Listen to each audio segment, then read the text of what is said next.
As the United States focuses under the leadership of the Biden administration relentlessly on a conflict in Eastern Europe that is materially irrelevant to our interests, Latin America is falling apart, certainly from an American's perspective. Chile is now in rapid decline and anti-American. So that leaves Brazil as the only large economy in this hemisphere that remains pro-American. It's an enormous economy, ninth biggest in the world. Brazil has some of the deepest reserves of valuable natural resources on the planet. So if you care about the future of the United States, you ought to care deeply about the future of Brazil. And you should certainly be aware of China's strong and ongoing effort to turn Brazil into a Chinese colony.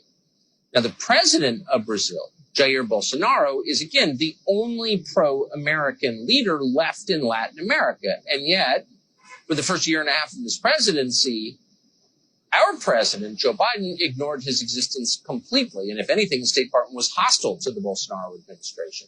Recently, Biden did finally meet with Bolsonaro for the very first time at the Summit of the Americas.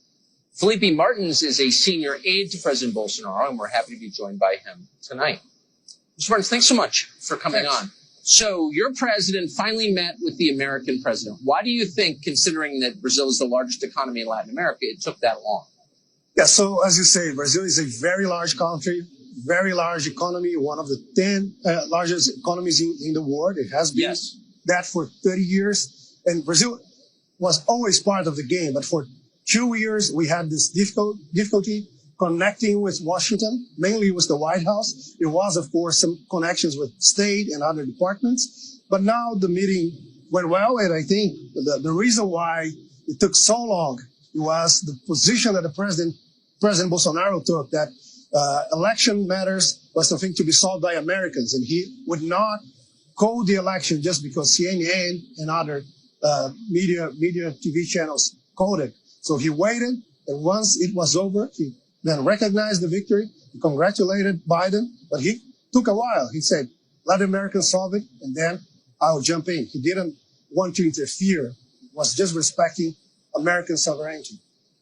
The United States, by contrast, has a decades-long history of interfering in other countries' elections. It has tried to do it in Hungary. Of course, they rigged the election in Ukraine in 2014. The election coming up in this country has grave consequences for the United States. I mean, the other candidate is openly pro-China. China's America's greatest adversary.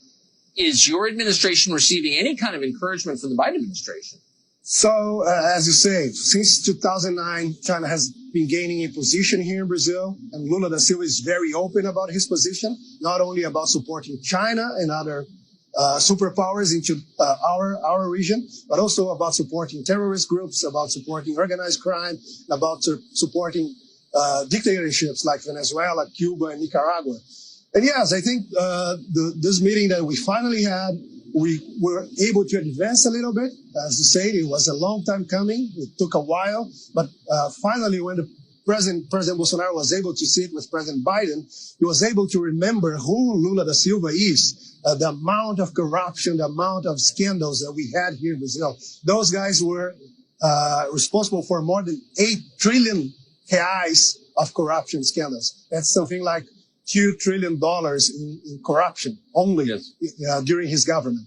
So the president told that to President Biden. He told something about the connections, and I think President Biden understood that it's better for the U.S., it's best for the U.S., for President Bolsonaro and a pro-democracy government to stay in power here in Brazil. Interesting. And Lula, who's running again, went to prison for that. He went to prison, yes. Corruption. Right. Yes. Mr. Martins, I appreciate your talking to us. We'll be seeing you again soon in Brasilia. Really appreciate it.